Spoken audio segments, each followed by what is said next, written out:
Hi, and welcome to this live reading from The Rebirth Part 1 by Crystal Dawn. And this is presented by Itsy Bitsy Book Bits. Chapter 1, Through the Doorway. I woke up feeling dizzy and didn't want to open my eyes. The back of my head felt like it'd been hit with a club. For a few moments, I couldn't remember who I was or where I was.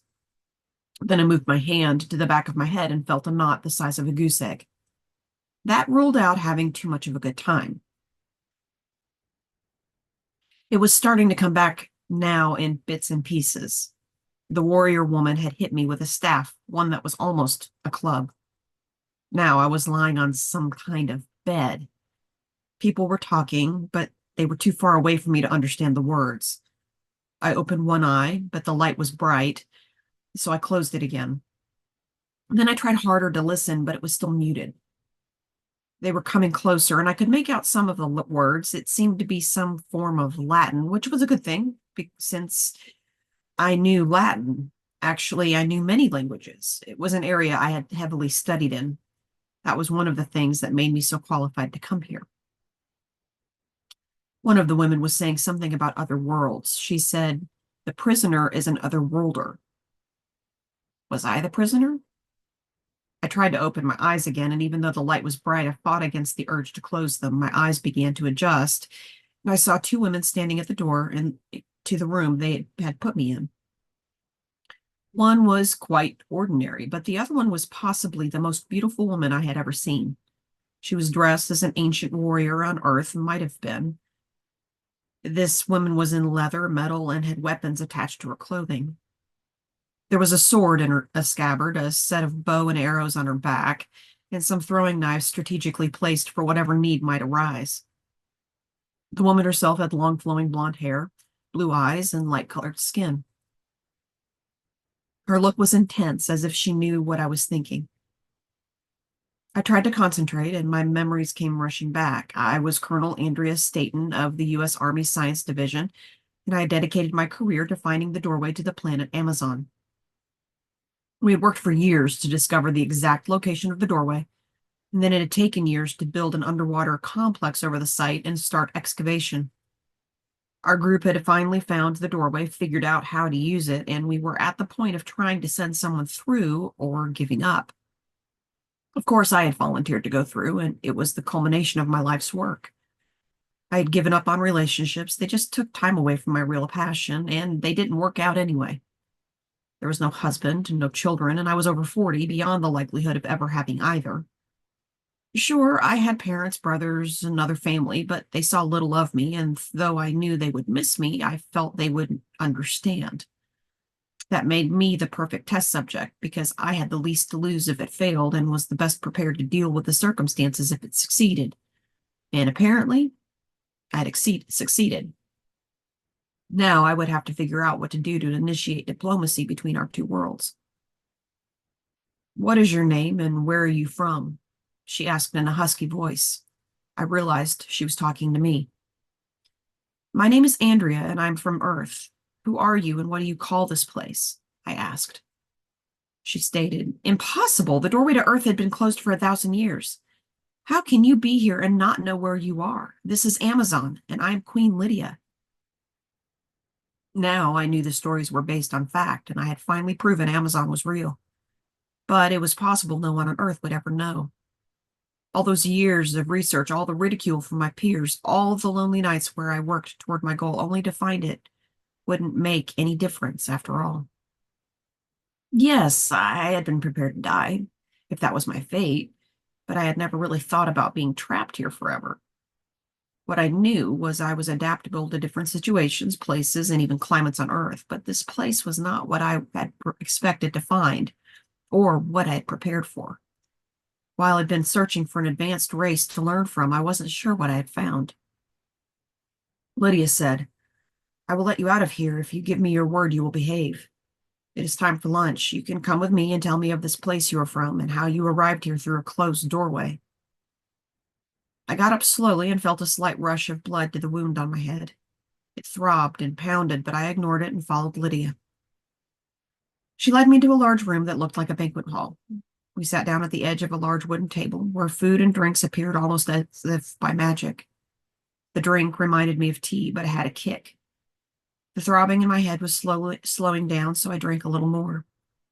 It seemed to have a calming effect on me that was not unwelcome. A loaf of bread, some kind of meat, and something that was either fruit or vegetable was on the table. Lydia said, "Tell me, Earthwoman, of your land and your journey here." Now, I explained. Earth has changed a lot since the time that Amazons used to visit us. The planet is heavily populated, there are many tribes, and they are divided. Science has given us great progress, but much of our past has become clouded in legends that many do not believe. There is always a war, usually more than one, going on among the tribes of Earth. Many believe there are others among the stars, but we have no contact with any of them. Because of this lack of contact, many others believe the Earth is the only inhabited planet in the universe. Most people have heard of Amazons as warrior women, but they believe it is only a legend and not true. When I was young, I found an old book in a bookstore. It was ancient, written in Latin, and about a doorway to the planet Amazon, accessed from Atlantis. The book was well written and had some information that I knew to be true. After I read that book, I knew that I would dedicate my life to finding that doorway. As you can see, I finally did. You said the doorway has been closed, but possibly it now only goes one way. If this were true, would we not have had other visitors? Why has no one come through the doorway from Earth for 1,000 years? Lydia asked. So I answered. The doorway on Earth has been lost for that long. It has taken progress and science to help me locate the doorway and be able to access it because it was deep underwater. We had to search deep under the Atlantic Ocean to find the remains of the lost city of Atlantis. A major disaster caused the city to sink to the bottom of a deep ocean. Lydia said, "Yes, I have heard of Atlantis. Our people accessed Earth through that doorway city. I've always wished that I could see Earth someday. Our people lived an advanced lifestyle once. We have lost much of our technology and our knowledge through plagues, natural disasters, and the ongoing war with our neighboring planet. My people long for the days of old when we were first among all the peoples of the known worlds. Then we had great spaceships and wonderful weapons. Now we have only a ship now, and then when we can find a trader that will sell one, and the most primitive of weapons. Other advanced races stay away from this part of the galaxy, and it is illegal to sell weapons or technology to Amazon or Gallegos, the planet we are at war with, which we usually call the King's Planet. The other planets all belong to a confederacy that regulates this part of the galaxy, but we cannot join while our planets are at war. Much of our knowledge has been lost as a result of plague, disasters, and war. I sense you have some knowledge of things that may help us. At least you have a working knowledge of the doorway. There are those that want you imprisoned or executed. They fear what you may bring with you. I do not, so now you know why you are still alive and not in jail." I said, "I will admit I was wondering why you were being so friendly. In our legends, Amazons are extremely warlike and suspicious of strangers. While I knew that this trip might be one way or even the last thing I might do, I wanted to come here since I was a young girl, and I could not give up on a chance to make my dream come true." Lydia said, "I've kept you for quite a while, so I will take you to a place you can rest. Follow me." She took me through a hallway and into a large room filled with people who were training. It reminded me of a gym or a dojo, and as we were walking through, I noticed this guy looking at me. My heart almost stopped beating. He was so handsome. He looked like a Greek god with blue eyes, curly shoulder-length blonde hair, and a muscular physique. Lydia noticed. "You'll have to wait your turn for that one. He's mine now."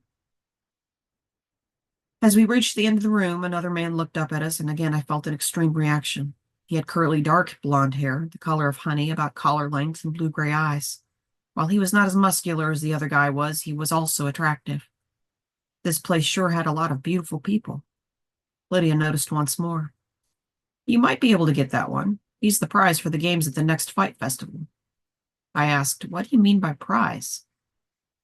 She explained, "Most of these men are my slaves, and every 3 months we have battles in the arena, and the last warrior standing gets the prize, which is usually a male slave. I change out my slaves often because I don't want to develop an attachment to one of them. My mother had developed an attachment to my father, and when we were under attack, she tried to protect him and died for her trouble. That will never happen to me, and to ensure it, I never keep a lover longer than 3 months. Lydia showed me to a room with a bed and a small water closet. I was surprised that they had running water and indoor bathrooms, but I suspected it was a remnant of the lost golden age. Though I hadn't known what to expect, this was better than I had expected based on the primitive look of everything else. Someone had brought me a nightgown, a pitcher of water, and something that was possibly soap. Yes, it was soap, and it had a mild, pleasant scent. Now I got ready for bed and changed into my nightgown. My mind was spinning with so much information, I just knew I would never get to sleep. Apparently, the day had taken more of a toll than I thought, because the next thing I knew, it was morning, and someone was telling me the Queen was waiting for me. The woman was dressed in a plain gown, but was carrying an outfit similar to what the Queen had been wearing. I dressed quickly in the adjoining room, and then the woman led me to the Queen. Lydia said, "Good morning, you look refreshed. Join me for breakfast, and we will decide what to do with you. I don't know how things work on your world, but here everyone, except the youngest children, must contribute in some way to the needs of our city. In order to stay, you must do something useful. You could do cooking, cleaning, or some other kind of service job, but I think since they chose you to go through the doorway to represent your world, you were probably in the military or some type of civil leadership position. We have no civil leadership because we have been at war for many lifetimes, so that leaves the military. You're perceptive. It is the military, although I am in the science division. When I first signed up, I was just trying to pay for my education. After I earned my degrees, I realized the Army could take me where I needed to go. I have had combat training, and I have been deployed in the field during war because I knew the training would come in handy. But if I were going to war now, I would definitely want training for your style of fighting," I answered. Queen Lydia responded, "I would never send someone into battle without being certain that they are capable of defending themselves and their fellow soldiers unless it was a life or death situation. At the end of the week, I will send you to the training camp. Meanwhile, you can start training with Marcus. He can show you how to use a sword and a staff. Enjoy yourself, but not too much. Marcus is the muscular blonde you saw yesterday." She nodded to a servant standing nearby, and I stood up and followed her. The servant took me to Marcus, and then she left in a hurry without saying a word. He looked at me expectantly, waiting for me to explain why I was there. My voice seemed to catch in my throat, and I knew I sounded breathless as I told him, "Marcus, my name is Andrea. The Queen sent me here to learn to use a sword and staff." He looked confused, but then he smiled. Marcus picked up a smaller sword than the one I'd seen him using and handed it to me. I was not expecting the weight of it, and it almost dropped, making Marcus laugh. He did not say a word, but went through some motions, and I followed his lead. While I did have some skills, even though I had taken fencing in college, I did not consider swordplay to be one of them. As I continued to follow his lead for at least an hour, I realized how out of shape I was. My thought was my numb hand would drop the sword, but finally he'd stopped. He offered me a drink by holding the bottle out to me, and I took it. He walked over to a rack that held staffs, selected one, and tossed it to me. And I caught it and twirled it in my hand. This was more my speed. I noticed he was watching me and nodded approvingly, but then he stepped toward me in an aggressive manner, and I stepped back to take a defensive position. Now I would see how Earth's martial arts compared to Amazon's in staff fighting. He was fast and strong, but I was holding my own and looking for an opportunity to strike. It made me wonder if he was holding back, but couldn't tell one way or the other. I decided to take a chance, and I stepped back, bent my knees, and swept the staff across his lower legs, tripping him. Then I brought the staff down lightly on his neck, and he genuinely looked surprised. He had concentrated on blitz attacking me and had not been expecting me to attack back. Marcus had underestimated my ability, and that would not happen again. I moved my staff and offered him my hand. He smiled, and as I helped him up, a tingle of electricity ran up my arm. My eyes widened with surprise, and I noticed he had a similar reaction. I fought the desire to kiss him as I looked in his eyes, and we both hesitated, almost frozen for a moment. Then he took both staffs, put them up. He motioned me to follow him, and the spell was broken. We exited the building, and for the first time I was able to see the outside. My mother was from Germany, and this looked a lot like a German castle. It was beautiful, but I could not look for long because Marcus had taken off on a run. He slowed a little so I could catch up, and I followed him on what turned out to be about a 5-mile run. As the run progressed, I was getting slower and slower, so he slowed down a little and paced me. When we finally got back, my lungs burned. I struggled to breathe and my lower legs burned as well. He was guiding me to the dining hall, so I assumed it was supper time, but I just shook my head and went to my room. I took a shower and laid down for just a little rest. When I woke up, it was dark, so I just went back to sleep. Waking up again, I hurt all over, so I got up, stretched, and warmed up a little bit. Some of the pain was receding when a servant knocked on the door to take me to the Queen. I see you survived your first day of training. Marcus had a lot to say about you, and I think he's quite impressed with you. He said you were pretty good with the staff, but he couldn't tell how good you were with a sword since you needed to work out more to build some strength and endurance, the Queen said with a laugh. I explained to him that you were more of a scientist than a soldier, so he would not push you so hard today. While I'm not sure whether to feel flattered or insulted, I must agree that he is right, and I do need to work out and get in better shape. Because I did not keep up with my workouts once we found Atlantis, I didn't quit completely either. How did you get him to talk so much? I wasn't sure he could talk at all. He didn't say one word to me, I said. She smiled. He thinks you talk funny, and he can only understand a few of the words you use. I'm afraid that most Amazons can't speak the ancient languages.